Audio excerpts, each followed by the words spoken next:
Bon matin tout le monde, bienvenue au portail. Est-ce qu'on peut dire un gloire à Jésus?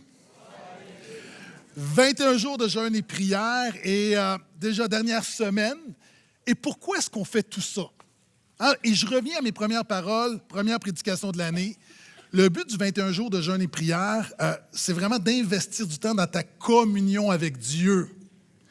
Et maintenant, ce matin, j'aimerais parler de c'est quoi une communion avec Dieu. Vous savez, c'est des choses, souvent, les chrétiens, des expressions qu'on emploie, puis on ne s'arrête pas. C'est basé sur quoi?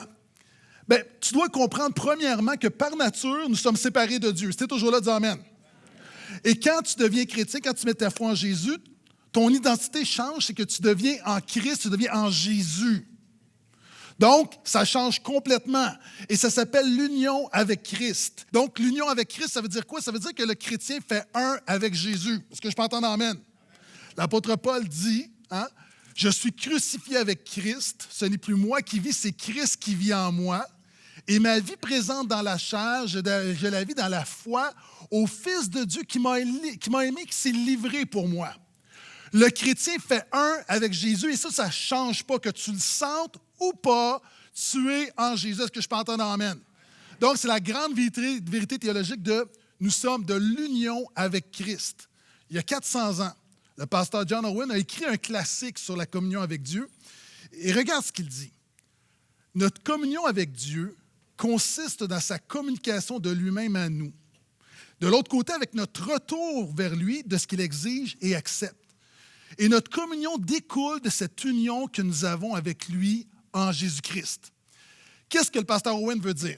Est-ce que des gens te font du parachute déjà? Non? OK. Les autres, répondez oui si vous en avez fait. OK. Quand tu fais du parachute, est-ce que tu savais, la première fois, tu n'as pas de parachute? Ça commence mal. Tu es dans l'avion, tu es là, tu n'as pas de parachute. Pourquoi? Parce que le premier saut se fait en tandem. Il y a un instructeur qui, lui, a le parachute. Et avant de sauter, puis c'est très important, avant de sauter, non pas après, il va t'attacher à lui. Maintenant, la réalité, c'est que par nature, un jour, on va faire face à Dieu et le choc va être brutal. Nous n'avons pas de parachute pour nous éviter la mort éternelle. Quand tu mets ta foi en Jésus, tu deviens un avec lui, tu marches en tandem. Est-ce que je peux entendre Amen? C'est l'union avec Christ. Maintenant, de cette union-là, l'expérience que tu en as, c'est ce qu'on appelle la communion avec Dieu. Communion, c'est une union commune. Maintenant, ça veut dire quoi? C'est Packer qui va dire, le pasteur J.I. Packer qui va dire, il y a une différence entre connaître Dieu et connaître des choses sur Dieu. Il y a des gens ici, tu sais des choses sur Dieu, mais tu ne connais pas Dieu. La communion avec Dieu, c'est connaître Dieu intimement. Est-ce qu'il y a des gens, tu connais Dieu ici? OK, je vais le dire autrement. Est-ce qu'il y a des gens, tu connais Céline Dion? Non, personne ne connaît Céline Dion. Tu la reconnais, mais tu ne la connais pas intimement. Le chrétien connaît intimement son Dieu. La Bible dit qu'un jour, tout genou va fléchir devant Jésus, va confesser qu'il est Seigneur à la gloire de Dieu le Père. Tout le monde va le reconnaître, mais seulement les vrais enfants de Dieu vont le connaître intimement. C'est pourquoi Jésus dit, c'est quoi la vie éternelle? C'est de connaître le seul vrai Dieu éternellement et celui qui a envoyé Jésus-Christ. Dans la Bible, la connaissance, c'est toujours l'expérience. C'est pourquoi Jésus va dire qu'au jour du jugement, il y a des chrétiens de nom qui vont se présenter devant lui, puis ils vont dire, regarde tout ce qu'on a fait, puis Jésus va dire, éloignez-vous de moi car je ne vous ai jamais connu. Donc, c'est possible d'être ici ce matin et de ne pas connaître Dieu. Et ce qu'on veut, on veut examiner notre communion avec Dieu. Pourquoi? Parce que souvent, les chrétiens, nous négligeons la grâce que nous avons d'être en communion avec le Dieu tout-puissant, créateur du ciel et de la terre. Écoute bien. Voici ce que va dire également, encore une fois, Packer dans un autre ouvrage. Écoute bien. Lorsque les chrétiens se rencontrent, ils parlent de leur travail, de leurs intérêts chrétiens, de leurs relations chrétiennes, de l'état des églises, des questions théologiques, mais rarement de leur expérience quotidienne de Dieu. Les livres et podcasts chrétiens modernes contiennent beaucoup de choses sur la doctrine chrétienne, sur les normes chrétiennes, sur les problèmes des conduites chrétiennes, sur les techniques du ministère chrétien, mais très peu sur les réalités intérieures de la communion avec Dieu. Nos sermons contiennent beaucoup de doctrines saines, mais peu concernent la conversation entre l'âme et le Sauveur. Nous ne passons pas beaucoup de temps, seuls ou ensemble, à nous attarder sur l'émerveillement que Dieu et les pécheurs soient en communion. Non, nous le tenons pour acquis et concentrons notre attention sur d'autres sujets. Nous disons clairement ici que la communion avec Dieu est peu de choses pour nous. Donc, ce matin, j'ai 20 questions pour t'aider à évaluer ta communion avec Dieu. T'es partant? J'espère que c'est ça le message que j'ai ce matin. 20 questions pour évaluer ta communion avec Dieu. Si tu as une Bible, ouvre avec moi dans 2 Corinthiens, chapitre 13, verset 5. Et c'est des questions que j'ai préparées au début de l'année dernière pour l'équipe, donc tous les pasteurs, les employés, donc au-delà d'une trentaine de personnes, une vingtaine de questions pour évaluer la santé de notre âme. Donc ce matin, on va faire un scan spirituel de ton âme au travers 5 catégories qui sont les 5 P. Hein? Donc la parole de Dieu, la prière, la présence de Dieu, la pureté et les personnes. Donc, 20 questions pour évaluer ta communion avec Dieu. Et la parole de Dieu encourage le chrétien à s'évaluer. Est-ce que tu es vraiment dans la foi?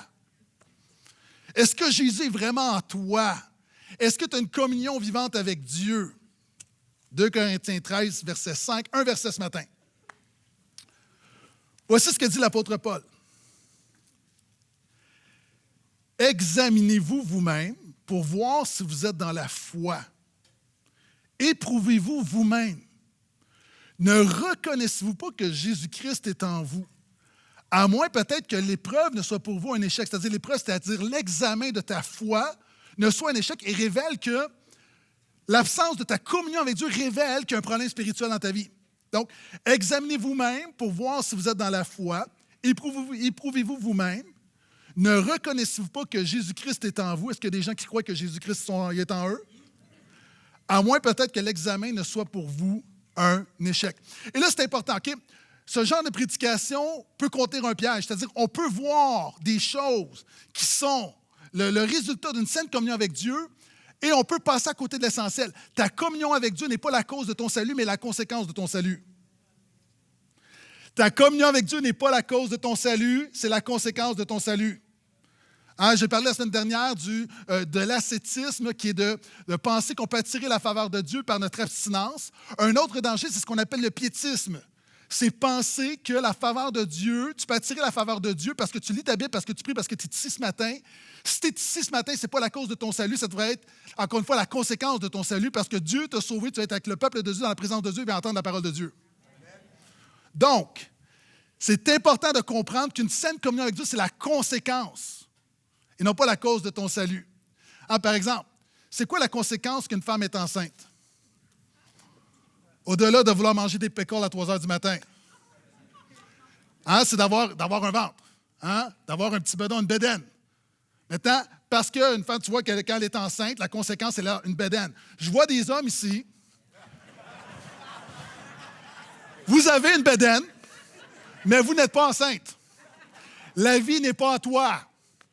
Donc, c'est possible de lire ta Bible, c'est possible de faire des choses spirituelles, mais de ne pas avoir la vie du Saint-Esprit à l'intérieur de toi. Donc, ne tombons pas dans le piège. Nous voulons s'évaluer. Et le chrétien, ça commence, est-ce que tu es en Jésus? Amen. Tu es prêt? Donc, 20 questions. Okay? C'est un message différent. 20 questions sur les motivations de ton cœur. Première chose.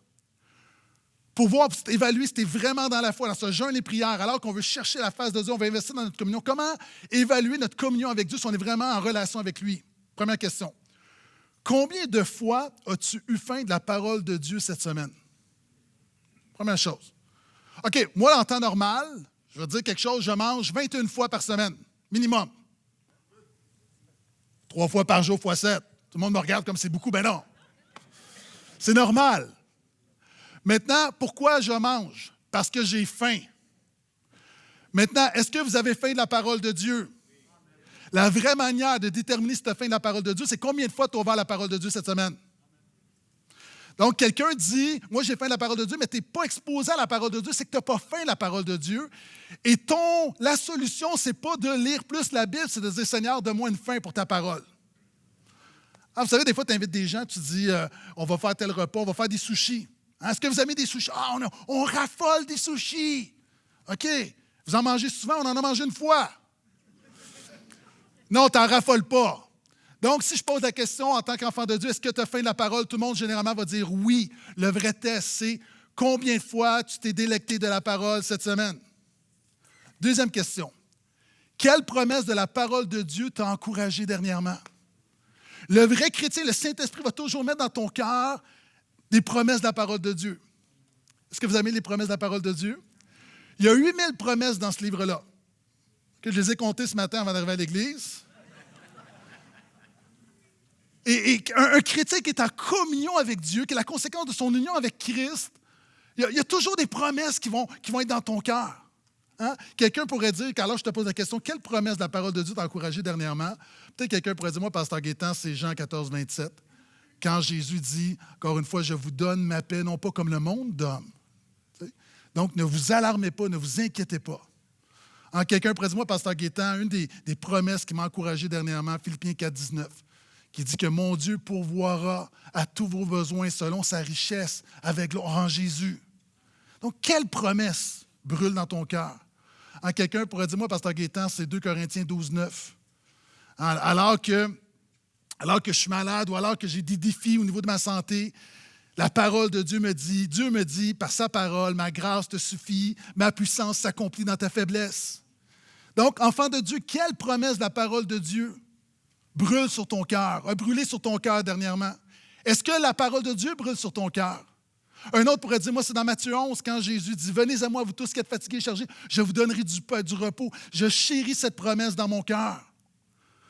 D'autres pourraient dire, moi, c'est alors que je prie pour mes enfants, c'est le psaume 103, où ça me dit que la bienveillance de l'Éternel est pour ceux qui le craignent et sur les enfants de leurs enfants. Enfant de Dieu, quelle promesse brûle sur ton cœur dernièrement?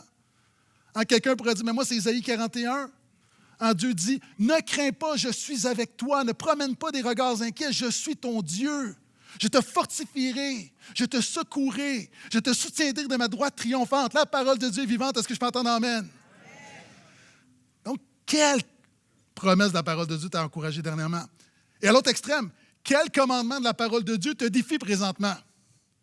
Je ne sais pas pour vous, mais ce livre-là me dérange souvent. Vous savez, des promesses comme « Oh, ça est réconfortant », mais il y a des fois où ça me dérange.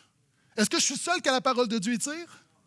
Si tu es un chrétien, la parole de Dieu devrait t'étirer et tu devrais être en train de fighter avec des choses. On a compris l'hébreu, fighter? De lutter avec des choses. Jésus a dit, si vous m'aimez, vous allez garder mes commandements. Qui aime Jésus ici? Mais le vrai test, ce n'est pas ceux qui ont levé la main, c'est quand tu obéis les commandements de Jésus le restant de la semaine. Vous savez, il y a des fois où on dit amen aux promesses, des fois on dit aïe aïe aux commandements. Donc, quel commandement te challenge? Vous savez, des fois, le chrétien de nom peut dire amen, amen, amen, mais tu ne les vis pas. J'ai déjà dit Mark Twain, à un moment donné, il y a un homme qui était très prospère, puis c'était un impie. À un moment donné, il a dit à Mark Twain, il dit, moi, un jour, là, ce que je vais faire, là, il dit, je vais ramasser mon argent, là, puis je vais aller faire un voyage en Israël, je vais aller sur le mont Sinaï, puis je vais lire les 10 commandements. Puis Mark Twain disait, hey, j'ai une meilleure idée, au lieu d'aller en Israël lire les 10 commandements, reste donc ici et pratique-les. Donc, quel commandement? Certains pourraient dire, moi, Pasteur Gaétan, c'est quand Jésus dit, priez pour vos ennemis. Aimez vos ennemis, priez pour ceux qui vous persécutent. Je pense à mon boss. Je pense à mon propriétaire. Donc, quel commandement est en train de te défier? Quand Jésus dit, ne vous inquiétez de rien, c'est un commandement. Est-ce que tout le monde trouve ça facile? Ne vous inquiétez de rien. Quand Jésus dit, priez, éveillez. Donc, quel commandement de la parole de Dieu te défie présentement? Quatrièmement, sur la parole. Quelle réponse as-tu reçue en lisant la parole de Dieu dernièrement? Alors que tu cherches la volonté de Dieu, qu'as-tu lu dans ce livre-là qui a dirigé ta vie, qui a impacté ta vie? Vous savez que si je suis ici, c'est à cause de ce livre-là. Il y a 17 ans, 18 ans en fait, on m'a demandé de devenir pasteur ici, puis je n'avais pas la conviction, mais je croyais que ce n'était pas la volonté de Dieu, puis j'ai été dans un moment de jeûne et prière, puis je priais, puis je disais, Seigneur, est-ce que tu veux que je sois pasteur de cette église? Puis je priais, puis je lisais la parole de Dieu, puis j'étais vraiment dans un temps, je dis, Seigneur, il faut que tu me parles. Et à un moment donné, je suis tombé sur le texte de Matthieu 9, 36, 37. Puis Jésus dit, à un moment donné, il voit les foules, puis il avait compassion car elles étaient comme des brebis sans berger. Et Jésus dit, alors que la moisson est grande, il y a peu d'ouvriers, priez le maître de la moisson d'envoyer des ouvriers dans la moisson. Puis alors que je voyais cette église, il n'y avait pas de pasteur depuis 2 ans, je priais, puis ça a comme percuté mon cœur. Il y a quelque chose où j'ai senti le Saint-Esprit dire, ma volonté, c'est que tu ailles à l'église évangélique de la Rive-Nord. Donc, par la parole de Dieu, Dieu parle. Est-ce qu'il y a des gens qui croient que Dieu parle par sa parole? Donc, lis la parole. Qu'est-ce qui t'a parlé? Et en fait, c'est toujours sur les motifs de prendre plaisir, d'avoir faim et soif de la parole. Le chrétien qui est en communion avec Dieu a faim de la parole. Ce n'est pas un devoir, c'est un privilège. Une histoire qui m'a... C'est comme, tu sais, quand on parle de faim, il y a un homme qui a vécu une explosion qui... il a perdu ses 2 bras, devenu aveugle, il a perdu plein de bouts, tout ça. Puis c'est un jeune chrétien. Puis on lui a posé la question, qu'est-ce qui te fait le plus de peine dans ton état? Il y a plusieurs deuils à vivre, mais il dit, un de mes deuils, c'est que je ne pourrais pas lire la Bible. Et il a entendu une histoire d'une femme qui, en Angleterre, une chrétienne, qui, dans une situation similaire à la sienne, lisait la Bible, donc en braille, avec ses lèvres. Le problème, c'est que lui, ses lèvres étaient insensibles. Donc, je te rappelle, il est aveugle, pas de bras, lèvres insensibles, comment je peux lire la parole de Dieu en braille? Et il a quand même commandé la Bible en braille parce qu'il s'est rendu compte qu'il y avait un petit bout de sa langue qui était sensible. Et cet homme-là a lu la Bible à plusieurs reprises avec un petit bout de sa langue qui est resté sensible. Ça, c'est d'avoir faim de la parole de Dieu. Et ça, ce n'est pas la chair, c'est seulement l'Esprit qui peut donner cette faim-là. Est-ce qu'on peut dire gloire à Dieu pour ça? Et cette faim-là peut être dans ton cœur également. Ce n'est pas le cas du Seigneur, donne-moi une faim de la parole. Donc, parole, comment évaluer ta communion avec Dieu sur la prière? 5e question. Combien de fois as-tu parlé à Dieu depuis ton réveil? Combien de fois as-tu parlé à Dieu depuis ton réveil? Vous savez, j'ai déjà parlé que le chrétien peut être un athée fonctionnel. Si on prend toi et ton voisin non chrétien, le chrétien, moi, un des passages qui me touche beaucoup, dans les psaumes de David qui dit « Seigneur, je m'attends à ta fidélité dès le matin. » Hey, je n'ai pas dit « As-tu un moment de prière ce matin? » Je dis « Le chrétien pris sans cesse, tu devrais parler à Dieu plein de fois. » Donc, tu dis « Ouais, mais la journée est jeune. » Dès ton réveil, est-ce que Dieu est tellement présent dans ta vie que tu lui parles régulièrement? Combien de fois as-tu parlé à Dieu depuis ton éveil? 6e, quelle est la dernière prière que Dieu a exaucée dans ta vie? Si on faisait le tour, là, on va commencer par vous. Là. Est-ce que des gens croient que Dieu est vivant? Que Dieu répond à la prière? C'est quoi la dernière prière que Dieu a exaucée dans ta vie? Hein? Et des fois, des fois, c'est de grandes prières, des fois, c'est des petites prières, mais Dieu est fidèle dans le quotidien. Il y a une sœur qui me disait, il y a quelques sœurs de l'Église, il y a eu un anniversaire, une autre sœur qui avait 40 ans, puis c'était l'événement, c'était tout le monde s'habillait en rose, là, puis c'était juste des femmes qui étaient là, puis les hommes peuvent s'habiller en rose. Là, en tout cas, je m'égare. Et là, on arrive, puis les sœurs sont là, puis c'était un événement, puis une sœur, elle est tombée malade. Elle est tombée malade le jeudi. Puis elle priait du Seigneur, elle dit, je veux vraiment aller, c'est une amie, tout ça, puis il y a des gens qui ont cancellé, puis c'est important, je vais être là, je vais manifester mon support, mais tu vois, comme, je ne suis même pas rentré travailler, j'ai besoin que tu me relèves. Puis un des défis, c'est que, tu vois, ma belle-sœur déménage, je vais aider ma belle-sœur à déménager samedi matin, il y a le party en soirée, j'ai pas trouvé de robe rose. Tu sais, c'est difficile de trouver une robe rose en janvier, là. OK? Puis en plus, la sœur est 6 pieds, puis elle disait, puis elle m'a donné le droit de partager son témoignage, là, puis elle me disait, en plus, je suis 6 pieds, donc essaie de trouver une robe pour une fille de 6 pieds rose en janvier, là. Puis là, elle est malade, puis elle prie, puis elle dit, Seigneur, tu relève-moi. Puis samedi matin, hey, ça va, elle va aider sa belle-sœur, tout ça, puis l'aide à déménager, puis alors qu'elle avait été alitée pendant 24 heures. Puis avant de partir, sa belle-sœur a dit, j'ai des vieux vêtements, là, ça fait ce que tu veux avec ça, donne ça à quelqu'un, puis elle amène ça à la maison, elle rouvre ça, il y a plein de vêtements roses de sa taille. Tu sais, puis elle disait, c'est comme dans un grand restaurant 5 étoiles, hein, on s'occupe de tous les petits détails. Dieu s'occupe de tous les petits détails de ta vie. Amen.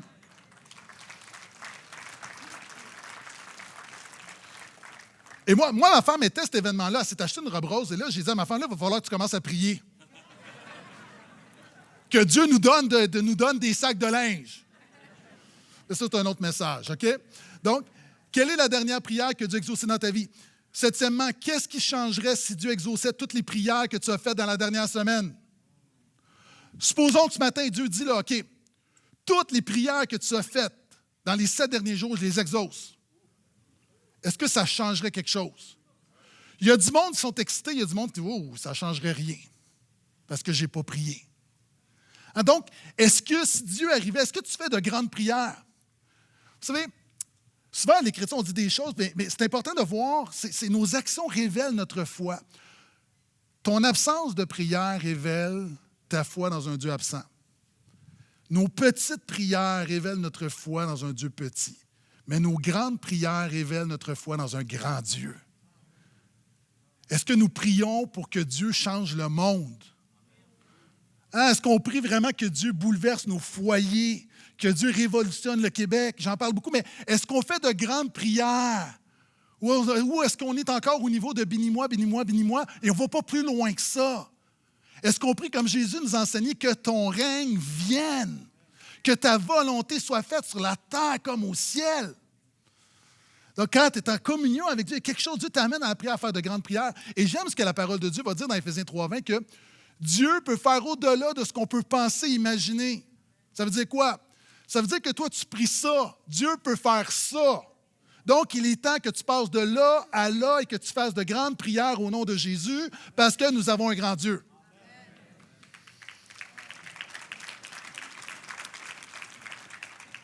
Huitième question sur la prière.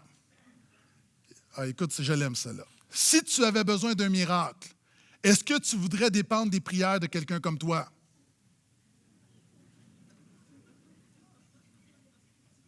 Si tu avais besoin d'un miracle, est-ce que tu voudrais dépendre des prières de quelqu'un comme toi?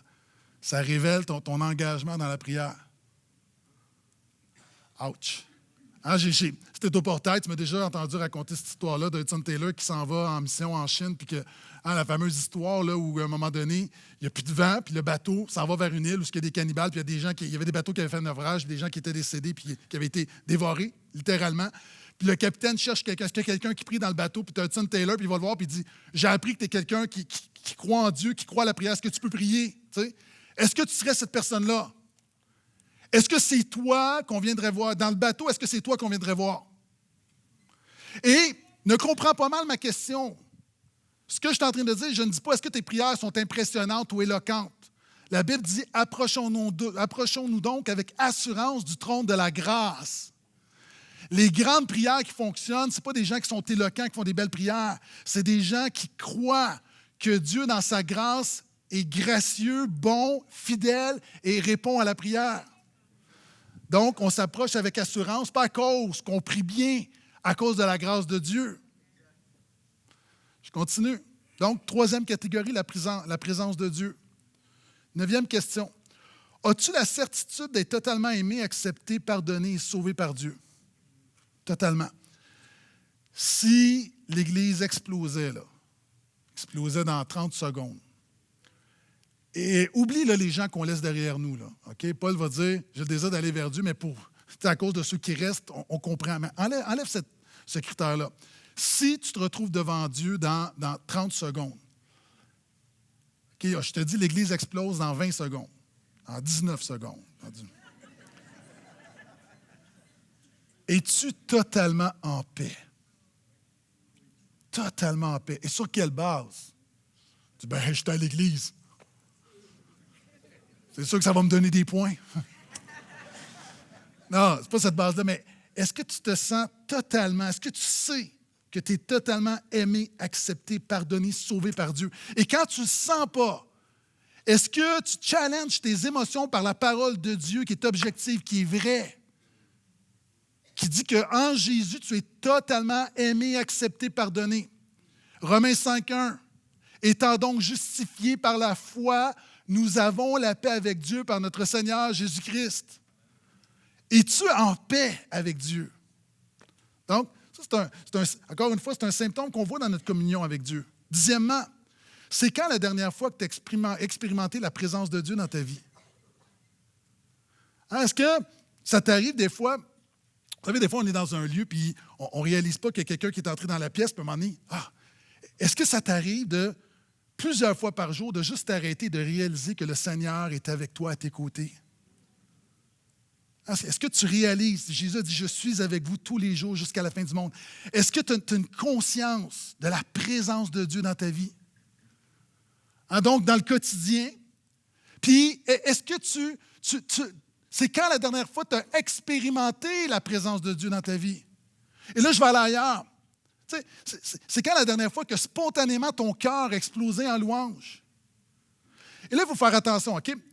Des fois, les émotions, dans certains milieux, on va dire les émotions, ce n'est pas de Dieu. Non, les émotions sont de Dieu. C'est juste que les émotions, ce n'est pas ça qui dirige ta vie. Les émotions ne dirigent pas ta foi. Tes émotions suivent ta foi. Qu'est-ce que je veux dire?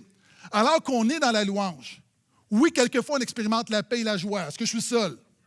Regarde les psaumes. OK, ils sont là. Mais les émotions sont toujours la conséquence. Dans la louange, ce n'est pas la cause de la louange. Vous savez, il y a des gens qui louent le Seigneur seulement quand ils ont le goût de louer. Non. Jésus dit, dans la louange, à un moment donné, il dit « Je te loue, Père ». Puis il tressaille d'allégresse. Donc, mais c'est quand la dernière fois que tu as eu un sentiment de révérence, que, alors que tu étais dans la prière et dans la louange, tu avais une conscience que Dieu était particulièrement présent. Parce que Dieu est réel. Amen. 11e, quand as-tu trouvé refuge en Dieu dans une épreuve dans les derniers mois? Enfant de Dieu, est-ce que Dieu est ton refuge? C'est quand la dernière fois, tu sais, des fois, il y a un orage, puis on est à la maison, puis tout brande, ça crie, les éclairs, le tonnerre, mais tu es dans la maison. Puis il y a des gens, tu vis une épreuve, il y a les éclairs, le tonnerre, la tempête fait rage. Mais ton refuge est en Dieu et tu es calme, tu es serein, tu es dans la joie, parce que peu importe ce qui se passe autour de toi, tu sais que Dieu est à haute retraite. Donc, est-ce que Dieu est un refuge pour ta vie? Je continue. Est-ce que Dieu t'a parlé dernièrement? Là, il y a des gens qui deviennent nerveux, mais Jésus a dit, le Saint-Esprit dira. Hein, le Saint-Esprit parle. Et comment est-ce qu'il parle? Il parle par des impressions. C'est encore Packer qui dit ça. Il parle par des impressions, mais ces impressions, le Saint-Esprit parle toujours conformément à sa parole. Est-ce que des gens ici, tu peux dire, j'ai l'impression que Dieu m'a parlé. Dieu me dirige par une impression, par une conviction. Et comment le Saint-Esprit fonctionne? Le Saint-Esprit, c'est comme un chef d'orchestre. Qu'est-ce que le chef d'orchestre fait? Il est là. Mais est-ce qu'il improvise n'importe quoi? Non, il y a des partitions. Il suit la partition. Le chef d'orchestre ne va pas partir en freestyle, jazzé, comme non, il suit. Il y a la partition. Le Saint-Esprit te parle, il te dirige, il te conduit, mais selon la partition de la parole de Dieu. Il amène toujours ta vie à obéir à la parole de Dieu. Donc, c'est quand la dernière fois que le Saint-Esprit t'a parlé? Le Saint-Esprit t'a repris? Vous êtes toujours là? OK. 3e catégorie, la pureté. À quel péché as-tu renoncé pour Jésus dernièrement? Le chrétien, là, tu sais, on te pose la question, tu as renoncé à quoi pour Jésus? Tu devrais être capable de nommer un paquet d'affaires. Plusieurs d'entre nous, on a renoncé à un paquet de péchés pour le Seigneur. Hein, plusieurs d'entre nous, même à la base, on a renoncé à notre orgueil. On a réalisé que Dieu résiste aux orgueilleux, mais fait grâce aux humbles. Hein, combien d'entre nous, on a renoncé aux mensonges? Plein de gens ici, hein, vous étiez des menteurs. C'était des menteurs chroniques. Vous mentiez tout le temps. Je vise personne. Vous êtes venus à Jésus. Puis la liberté, la vérité vous a affranchi. Le Saint-Esprit vous a transformé. Maintenant, vous dites la vérité. Pourquoi? À cause de Jésus. Hein, il y a des gens ici, on parlait dans le dos du monde. Des gens ici, le médisants, calomniateurs. Mais vous êtes venus à Jésus et vous avez renoncé à ce péché-là. Et alors qu'avant, vous parliez dans le dos des gens, maintenant, vous êtes capable de dire que ce que je dis quand la personne n'est pas là, c'est la même chose que je dis quand la personne est là. Jacques va dire que de la bouche qui sort la bénédiction, on ne peut pas sortir la malédiction. Et il y a des chrétiens qui étaient chialeux, qui maintenant, leur bouche est remplie de louanges à cause de Jésus. Hein? Combien de gens t'ont renoncé à l'immoralité sexuelle pour glorifier Jésus parce que tu sais qu'il a mieux pour toi? Combien de personnes ont rejeté la pornographie pour glorifier Jésus? Tu es toujours là, dis Amen. À combien de gens ont toutes sortes de trucs dans ta vie? Puis des choses comme, il y a des gens comme moi, je connais des gens dans ma famille qui ont dit, sais-tu quoi? Un problème avec la cigarette, je laisse la cigarette. Pourquoi? Parce que ce n'est pas un témoignage de liberté. C'est pas pour le Seigneur, j'aime la cigarette, mais pour le Seigneur, je laisse la cigarette. Combien de gens, comme dans plein de choses, comme on est venu à Jésus et on a pardonné à des gens qu'on ne pardonnait pas avant Jésus? Est-ce que vous êtes là? Donc, quel péché as-tu renoncé? Donc, tu devrais être capable de m'en nommer plusieurs. Parce que je ne sais pas pour toi, mais moi, c'est comme continuellement, c'est drôle parce qu'à chaque fois, j'ai l'impression de régler des affaires, cet esprit me présente des nouvelles affaires. Que fais-tu présentement pour terrasser les idoles de ton cœur? Vous savez, on chante Tu es sans rival, tu es sans égal. Vous savez, à l'Église, on peut dire une chose, mais est-ce que vraiment on terrasse tout ce qui est un rival de Jésus dans nos cœurs? Tu sais, les idoles, c'est tous les éléments, les péchés mignons, les choses dans lesquelles on va chercher notre refuge, notre sécurité. Ah, j'ai déjà dit, moi, je suis un fan du Canadien. Mais si tu arrives dans ma maison puis il y a des affiches des Bruins de Boston ou des Maple Leafs de Toronto, ça ne marche pas, là. Si tu me donnes une tasse des Maple Leafs de Toronto, je la fracasse devant toi. Pourquoi? Parce qu'encore une fois, c'est comme une passion sans rival. Maintenant, on chante que Jésus est sans rival, mais est-ce que concrètement, alors que continuellement, soyons honnêtes, il y a plein de choses qui s'élèvent en rival de Jésus dans notre quotidien. Est-ce qu'on terrasse les idoles? Qu'est-ce que tu fais pour terrasser tes idoles? Je continue. Dans quel domaine de ta vie tes proches voient-ils une transformation spirituelle présentement? Est-ce qu'il y a des enfants de Dieu ici? Est-ce que tu crois que le Seigneur te transforme de gloire en gloire? Est-ce que tu crois qu'à un moment donné, ça devrait paraître? OK, merci pour les 3 personnes. Vous savez, l'enfant de Dieu qui est en communion avec Dieu, alors que cet esprit fait une œuvre dans ta vie, ça devrait paraître. C'est pas comme quand ma femme me dit « Est-ce que tu remarques quelque chose de différent? » Là, je panique. T'sais, moi, là, vraiment, OK, ma femme change les rideaux dans mon salon puis je le vois même pas. Fait que quand elle me dit « Est-ce que tu vois quelque chose de différent? » Là, je suis terrorisé. Parce que ça peut être très subtil. Maintenant, la transformation spirituelle, il y a des choses subtiles, mais elle paraît. La parole de Dieu dit que tes progrès soient évidents pour tous. Donc, si tu es marié, puis tu te déclares chrétien, on pourrait aller voir ta femme, ton mari, dire qu'est-ce qui est en train de changer dans ton mari et dans ta femme présentement? Pourquoi? Parce que le Saint-Esprit est là. Je fais entendre amen? Donc, dans quel domaine de ta vie tes proches voient-ils une transformation? 16e question sur la pureté. Ah oui, celle-là, je l'aime. Est-ce que tu voudrais être marié à quelqu'un qui a ton caractère?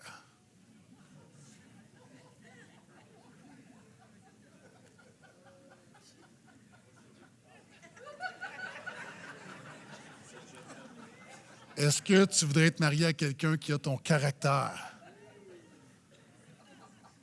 Ah, des fois, on est bon pour dire à notre conjoint, tu sais, voici la parole de Dieu, mais c'est un miroir, là.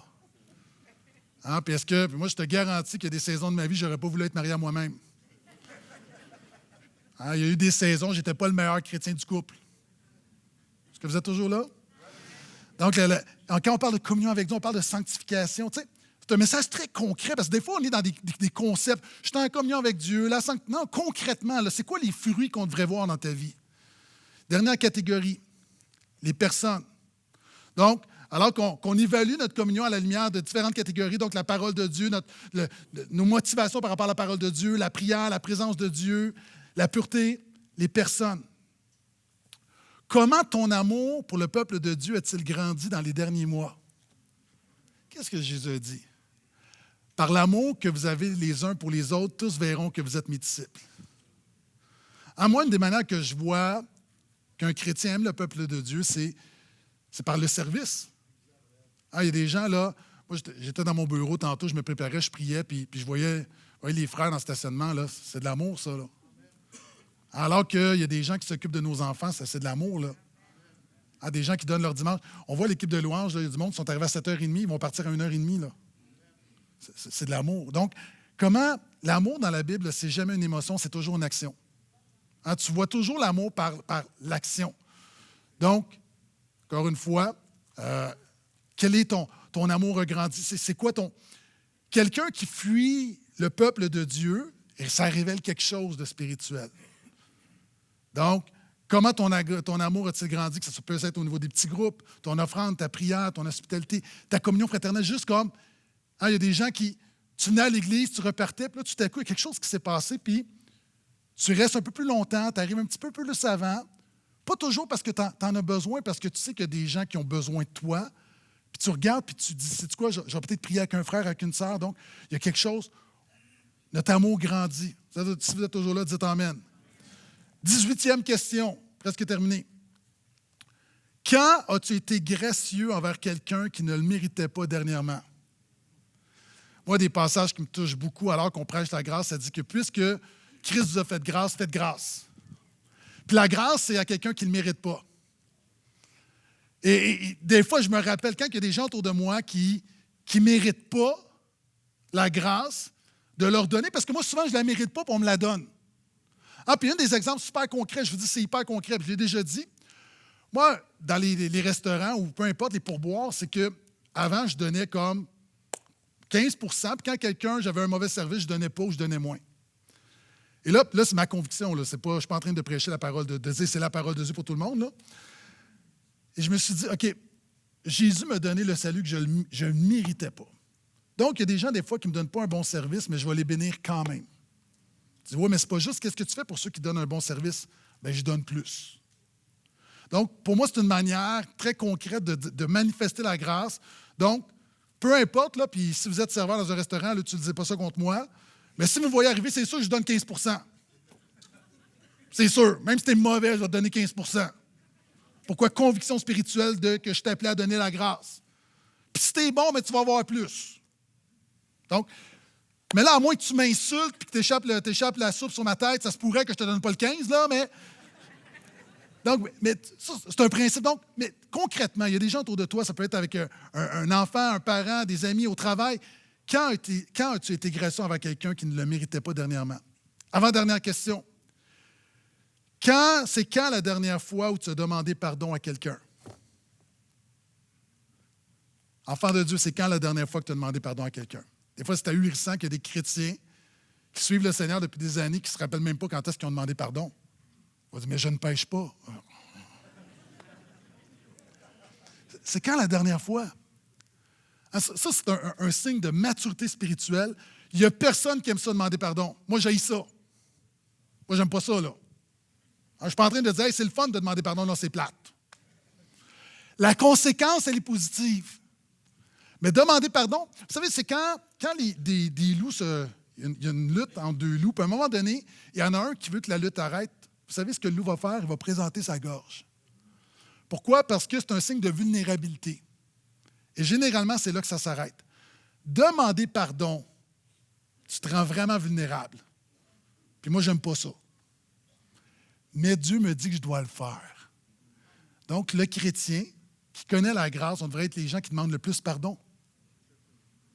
On dit, oui, mais on n'est pas plus pécheur que les autres. Non, mais tu es plus conscient de ton péché que les autres. Donc, c'est quand la dernière fois que tu as demandé pardon? Et la dernière question, à combien de non-chrétiens as-tu parlé de Jésus dans la dernière année? À combien de non-chrétiens as-tu parlé de Jésus dans la dernière année? Ça révèle, encore une fois, est-ce que l'enfer est réel? Merci pour une personne qui a murmuré oui. Est-ce que l'enfer est réel? Est-ce que le salut en Jésus est indispensable? Est-ce que Jésus est le seul moyen d'être sauvé? Est-ce que ce monde a besoin de l'entendre? Ça, c'est notre job. Des fois, on n'est pas très bon. Puis la vraie question, c'est, encore une fois, la manière qu'on parle de Jésus aux non-chrétiens révèle vraiment que c'est une priorité pour nous. Et plusieurs d'entre nous, on est entourés de non-chrétiens, soit dans notre foyer ou... Puis à un moment donné, on peut se rendre compte qu'on passe des années, et on a cessé de témoigner. Moi, il y a un message qui m'a impacté, que j'ai écouté dernièrement. Je pense que c'est J.D. Greer qui dit la chose suivante. Il dit, à un moment donné, là, la meilleure manière, tu travailles au même endroit depuis peut-être des années, puis les gens ne se rappellent même pas que tu es chrétien, là. Puis à un moment donné, on peut vivre notre vie chrétienne en parallèle, c'est-à-dire on est là le dimanche, puis avec des chrétiens, on est chrétien, puis avec les non-chrétiens, bien, on n'est pas trop chrétien. Puis il disait, une des choses les plus sages à faire, c'est de t'asseoir, mettons, avec ton ami, là, que ça fait 10 ans que tu n'as pas témoigné, mais c'est ton ami, de dire, sais-tu quoi, il faut que je te demande pardon. Parce que je ne t'ai pas présenté clairement la bonne nouvelle de Jésus depuis 10 ans, alors que j'aurais dû le faire, ça aurait dû être ma priorité. De le faire avec nos enfants, de dire, sais-tu quoi, peut-être que je t'ai pas bien présenté l'Évangile depuis 2 ans ou 3 ans, ou avec ton conjoint ou ta conjointe qui n'est pas chrétien, ou avec ta famille, de dire, sais-tu quoi? Parce que là, souvent, on se dit, oui, mais si je commence à témoigner du jour au lendemain, tout le monde va être surpris. Qu'est-ce qui s'est passé? Là? Tu ne viens pas de devenir chrétien. Pourquoi tu ne m'en as pas parlé avant? Mais de dire, je te demande pardon parce que j'ai omis de te partager le message le plus important de l'univers. Un jour, tu vas te présenter devant Dieu et je ne voudrais pas que tu me reproches alors que je t'ai côtoyé pendant des mois, des années, sans jamais te partager le seul espoir que nous avons, qui est Jésus. Donc, je ne voudrais pas que ça arrive. Donc, permets-moi de t'expliquer ce que Jésus a fait pour moi. Donc, à combien de personnes non chrétiennes as-tu parlé de Jésus dans le dernier mois? Et pendant que les musiciens viennent me rejoindre. Donc, quand on évalue notre communion avec Dieu, 20 questions pour évaluer notre communion avec Dieu. Au travers de cette prédication, il peut y avoir différents résultats. Il y a des gens, tu es ici, et peut-être que tu réalises que ta communion avec Dieu est inexistante. Alors que je te parle des fruits spirituels, tu dis, mais moi, je n'ai rien de ça dans ma vie. La solution, c'est que tu as besoin de venir à Jésus. Il y a des gens ici, tu n'as pas besoin de lire la Bible, tu n'as pas besoin de prier, tu n'as pas besoin de faire plus. Tu as besoin de mettre ta foi en Jésus. Première étape. Je peux t'en emmèner à ça? Donc, la première chose. Et c'est intéressant parce que Paul termine. Regarde bien, 2 Corinthiens 13, le verset 5. « Examinez-vous vous-même pour voir si vous êtes dans la foi. Éprouvez-vous vous-même. Ne reconnaissez-vous pas que Jésus-Christ est en vous, à moins peut-être que l'examen ne soit pour vous un échec. » Et regarde comment l'Épître se termine au verset 13. « Que la grâce du Seigneur Jésus-Christ, l'amour de Dieu et la communion du Saint-Esprit soient avec vous tous. » Tu vois, la bonne nouvelle, il y a peut-être des gens qui sont ici et tu dis, Pasteur Gaétan, alors que je vois ces 20 questions-là, puis la majorité, je ne pourrais même pas répondre. Puis je suis tellement loin de ce que je devrais être. La bonne nouvelle, c'est que notre communion avec Dieu naît dans la grâce de Dieu. La première étape, c'est de dire, Seigneur, donne-moi une faim et une soif. Seigneur, donne-moi un cœur pour toi. Il y en a d'autres, peut-être tu réalises tu écoutes ce genre de questions, puis peut-être tu peux te condamner, puis ce n'est pas le but. Le but, c'est de poser une évaluation honnête sur notre marche avec le Seigneur, d'évaluer notre âme. Mais si tu es vraiment Jésus, la Bible dit, il n'y a plus de condamnation pour ceux qui sont en Christ. Donc, ce n'est pas un moment de condamnation, c'est un moment de motivation où on se présente devant Dieu en disant, Seigneur, donne-moi cette communion vivante avec toi. Donne-moi de chérir ta parole. Donne-moi, Seigneur, d'être conscient de ta présence. Seigneur, donne-moi un cœur pour la prière. Donne-moi un cœur pour les autres. Seigneur, donne-moi une soif de ressembler à Jésus. Et je termine aussi, un des pièges de ce genre de prédication, c'est qu'il y a des gens, peut-être que dans plusieurs questions, tu dirais, moi, je ne suis pas pire finalement. Puis juste se rappeler que, vous savez, si tu sors de cette église avec un peu plus d'orgueil, c'est que tu es passé à côté de la parole de Dieu. Vous savez, des fois, des gens qui disent, mais moi, je ne suis pas peu, moi, je fais ça. Je rappelle, Dieu résiste aux orgueilleux, il fait grâce aux humbles. Et honnêtement, je pense qu'il n'y a personne qui se casse 100% dans ces questions. Moi, je regarde ces questions, puis il y a des questions où je suis très fort, puis il y en a d'autres où je suis très faible. Et c'est un moment où je regarde, puis je dis, Seigneur, fais ton œuvre en moi. Dans ce temps de jeûne et prière, alors qu'on investit dans la communion, Seigneur, le plus important, c'est ma transformation spirituelle, que je puisse ressembler plus à Jésus et que je puisse vivre plus pour ta gloire. Est-ce qu'il y a des gens qui sont d'accord avec ça? C'est la parole de Dieu pour ce matin. Est-ce qu'on peut se lever?